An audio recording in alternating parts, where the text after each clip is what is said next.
গল্প excellent. Office থেকে ফিরে জুতো মোজা খুলে উন্মেষ চারিদিকে তাকিয়ে সব চুপচাপ দেখে রান্নাঘরে ব্যস্ত মহুয়াকে জিজ্ঞেস করলো, কি ব্যাপার, বাপ্পার কোনো সারা শব্দ পাচ্ছি না, বাড়িতে নেই নাকি? মহুয়া দরজা খুলে দিয়ে এসে প্রতিদিনের মতো আজও উন্মেষের জন্য ওভেনে খাবার গরম করছিল। উন্মেষের প্রশ্নে পিছনে তাকিয়ে হেসে বলল, না না, তোমার ছেলে কোথাও যায়নি, বাড়িতেই আছে। সে এখন ভীষণ ব্যস্ত, কোনোদিকে তাকানোর অবসর নেই তার। উন্মেষ বলল, মানে কি নিয়ে এত ব্যস্ত? আরে বলছি মুখ হাত ধুয়ে আগে খাবারটা তো খাও, তারপরে বলছি। তোমার অবাক হওয়ায় কোনো দোষের কিছু নেই। অন্যদিন 8টার আগে থেকেই বারবার পড়ার ঘর থেকে বেরিয়ে এসে খবর নিয়ে যায় বাপি এখনো এলো না কেন। আজ স্কুল থেকে ফিরে সেই যে দেখেছ, আমি নিজেই দেরি করিয়ে দিচ্ছি। যাও যাও, দেরি করো না, খাবার ঠান্ডা হয়ে যাবে। মিনিট 10 পরে হাত মুখ ধুয়ে জামা কাপড় চেঞ্জ করে খাবার টেবিলে বসবার আগে একবার ছেলের পড়ার ঘরে উঁকি দিল উন্মেষ। ঘরের মেঝেতে ছড়ানো রং পেন্সিল, 4-5টা ড্রয়িং শিট, কোনোটা আঁকা কোনোটা ফাঁকা।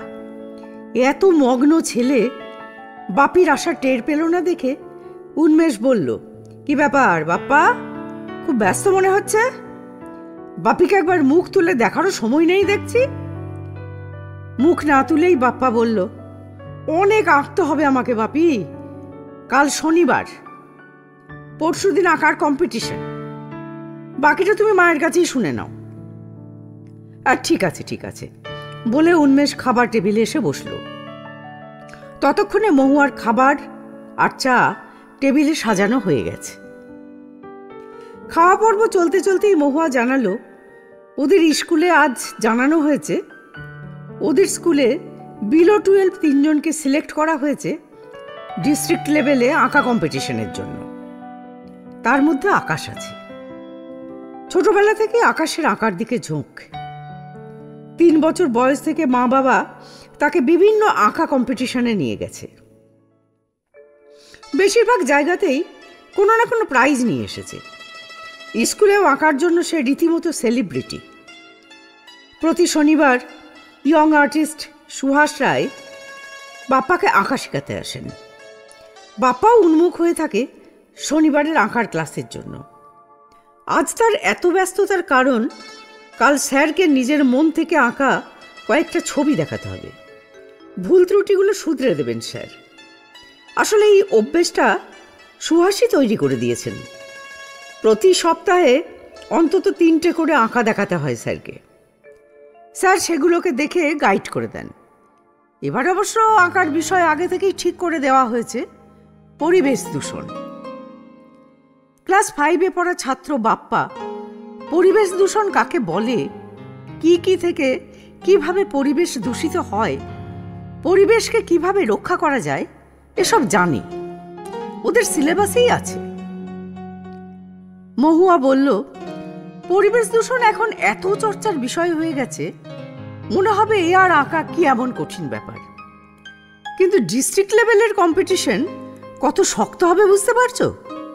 সাদামাটা যা খুশি আঁকলে তো চলবে না, এমন কিছু আঁকতে হবে যা আগে কেউ কখনো আঁকেনি। উন্মেষ বলল, আরে টেনশন নিচ্ছ কেন?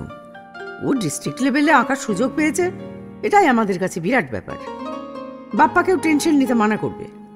ও যদি কম্পিটিশনে কিছু না হয়, হবে না, খোলা মনে একে আসবে, কোনো চাপ নয়। তুমিও বেশি কিছু আশা করো না, কিন্তু তুমি আশা করলে ওর ওপরে কিন্তু চাপ বেড়ে যাবে। আমি চাই চাপ মুক্ত হয়ে স্বাভাবিকভাবে ও বড় হোক, সুস্থ দেহ সুস্থ মন নিয়ে বেঁচে থাকুক। মহুয়া বলল, দূর বাবা, আমি টেনশন করতে যাব কেন? আমি মনে করি আঁকাটা বাপ্পার কাছে টেনশন রিলিফ। ছোট বয়স থেকে এত সিলেবাসের চাপ, রিলিফের খুব দরকার। পরশুদিন দুপুর 2টোয় কম্পিটিশন শুরু হবে, 1:30টার মধ্যে রিপোর্ট করতে হবে। তুমি ওই দিন কোনো কাজ রেখো না, কিন্তু ছেলেকে নিয়ে আমরা দুজনেই যাব, তাতে বাপ্পার ভালো লাগবে। উন্মেষ বলল, হ্যাঁ যাব তো। পরদিন সুহাস স্যার এলেন। আঁকা শেখানোর সময় সময়ের হিসেব থাকে না সুহাসের। আজ অবশ্য বেশিক্ষণ থাকলেন না। বেরিয়ে যাবার সময় মহুয়া জিজ্ঞেস করল, কি বুঝলে সুহাস? সুহাস বললেন, ঠিকই আছে। আসলে কি বলুন তো, আঁকার বিষয় যাই হোক, যার কল্পনা শক্তি যত বেশি সেই এগিয়ে থাকে। আঁকাটা শুধু বিষয়কে রিপ্রেজেন্ট করলেই তো চলে না, প্রেজেন্টেশন অভিনব হতে হবে। বাপ্পার কল্পনা শক্তি আছে, আগ্রহ আছে, দেখা যাক কি হয়। রবিবারের আঁকা পর্ব ভালোভাবেই মিটে গেল। কম্পিটিশনের শেষে জানিয়ে দেওয়া হলো 2 সপ্তাহের মধ্যে কম্পিটিশনের রেজাল্ট স্কুলে স্কুলে পাঠিয়ে দেওয়া হবে। 10 জনকে র্যাঙ্ক দেওয়া হবে। সুহাসের ছবির এক্সিবিশন চলছিল একাডেমিতে। পাপ্পারা কম্পিটিশনের পরে সেখানে চলে গেল। 10 দিনের মাথায় প্রেয়ারের শেষে প্রিন্সিপাল স্যার ঘোষণা করলেন, ড্রয়িং কম্পিটিশনের রেজাল্ট বেরিয়ে গেছে। বাপ্পাদের স্কুল থেকে 2 জন কোয়ালিফাই করেছে। একজন ক্লাস 6-এর ছাত্রী সুইতা মল্লিক, অন্যজন ক্লাস 5-এর ছাত্র আকাশ ব্যানার্জি। সবাই হাততালি দিল। হাততালি থামলে প্রিন্সিপাল স্যার আবার বললেন, আরে আমার কথা কোনো শেষ হয়নি কিন্তু।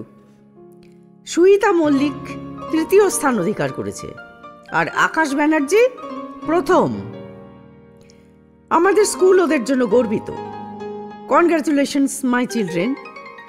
তোমরা আমার কাছ থেকে তোমাদের চিঠিগুলো নিয়ে যেও। আকাশ আর সুইতা সব টিচারকে প্রণাম করল। সমবেত হাততালিতে গম গম করে উঠল পুরো স্কুল ক্যাম্পাস। পরের শনিবারে সুহাস এসে আকাশকে বললেন, তোর আজকের টাস্ক, কম্পিটিশনে যা এঁকেছিলি সেটা এখন আঁকতে হবে। আকাশ মহা উল্লাসে আঁকতে বসে গেল। বাপ্পাকে আঁকতে বসিয়ে সুহাস বাইরের ঘরে এসে মহুয়াকে বললেন, দিদি, আমি দেখতে চাইছি ও কি এঁকেছে, যার জন্য এতজনকে টপকে ও ফার্স্ট হয়ে গেল। মহুয়া হাসল। 1.5 ঘন্টা পরে আঁকা শেষ করে বাপ্পা ড্রয়িংটা নিয়ে বাইরের ঘরে এসে স্যারের হাতে ধরিয়ে দিয়ে মাকে বলল, আমি একটু ব্যালকনিতে খেলে আসি মা। মহুয়া বলল, যাও যা। সুহাস ছবিটা বহুক্ষণ ধরে খুঁটিয়ে খুঁটিয়ে দেখে একটাই মন্তব্য করলেন, এক্সেলেন্ট। তারপরে মহুয়াকে বললেন, বাপ্পা কমন পথে হাঁটেনি দিদি।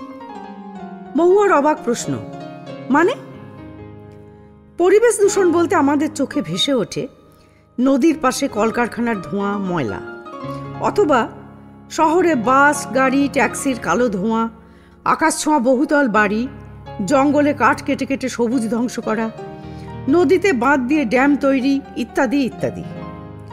বাপ্পা এঁকেছে সভ্যতা কিভাবে গ্রাস করে নিল প্রকৃতির অমূল্য সম্পদ। ছবিটা ঠিক যেন কবিতা হয়ে উঠেছে। I am really proud, Bappa আমার ছাত্র। Excellent, excellent. মহুয়ার 2 চোখ ভিজে উঠল আনন্দ অশ্রুতে।